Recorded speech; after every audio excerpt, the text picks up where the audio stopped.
Back to Canberra, the Veterans Affairs Minister Darren Chester joins me now. Darren Chester, there's been some frustration about Bridget McKenzie's, reporting at least, frustration about Bridget McKenzie's leadership style. How frustrating is it? Well, great to be with you, Laura, and you've spent plenty of time in this place. There's no shortage of members of Parliament with passion and big ideas, and sometimes those ideas, those passions bump into each other and they play out publicly. It's much ado about nothing. There's been a bit of media coverage in the last couple of days, but the National Party room is very focused on getting on with delivering, particularly for our drought-affected farmers, delivering for the dairy farmers, looking for the mandatory code of conduct. So these are difficult issues we're working through, and occasionally colleagues might bump into each other and have a disagreement, but generally speaking, we get on pretty well. Is that all it is, bumping into each other?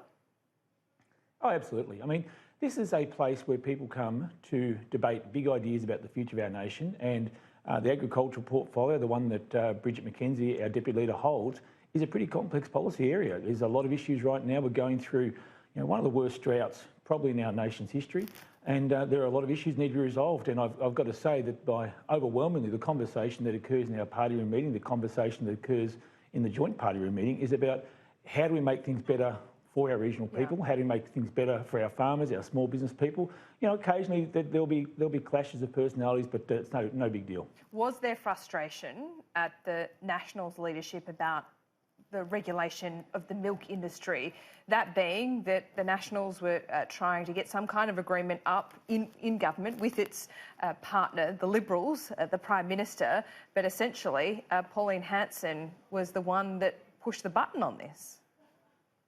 Well, the hard work in this portfolio area around the Dairy Code of Conduct has been done by regional National Party MPs and regional Liberal MPs in partnership with the Minister's office. Now, how the final position got reached last week, I'm not aware of exactly the details that occurred there, but I know it's been going on for months, that my colleagues have been working with the Agriculture Minister's office to try and get an outcome which is in the interests of all Australian dairy farmers. So, as I said, you've been around this building a lot, Laura. You know that policy changes do take time. There's a lot of stakeholders that need to be consulted, and occasionally people don't get exactly what they want every day in this place. It's a place that has quite a few disappointments from time to time, but we've landed in an area where I think the dairy industry is satisfied with the direction we're taking, and I want to give credit to my regional National Party MPs, my regional Liberal MPs who worked hard to achieve it. Yeah, disappointment, such is life. But Darren Chester, I think the source of this frustration is that the Nationals push for certain changes, such as in the milk and the dairy industry, but it's Pauline Hanson that seems to have the power and the ear of the Prime Minister when it comes to action.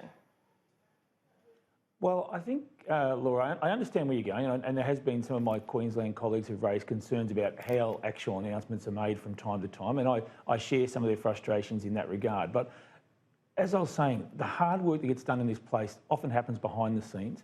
The heavy lifting gets done by my colleagues who are out there every day talking to drought-affected farmers, talking to people involved in the dairy industry, trying to get an outcome which is in their interest, which is in the national interest. Sure, I agree with you, Darren Chester, but aren't you being dudded by your own Prime Minister?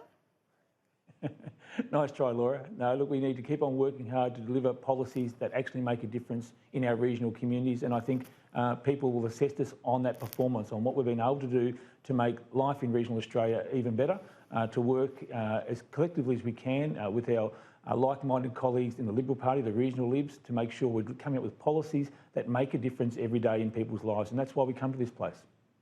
So no challenge to Bridget McKenzie's deputy leadership position? Look, I can read the newspapers like everyone else, and I've seen that speculation. I've got no reason to believe whatsoever there's any challenge there. She's working hard in a difficult portfolio area. As I said earlier, we've got a drought which is having massive impact on our families right throughout regional Australia. It's having impact on regional towns. We need to be focused on those people who are doing it tough at the moment and making sure we're putting in policy initiatives which allow them to get through this drought and be successful and resilient and still producing great food and fibre for Australia in the years ahead. Darren Chester, thanks for your time. All the best, Laura. Thank you.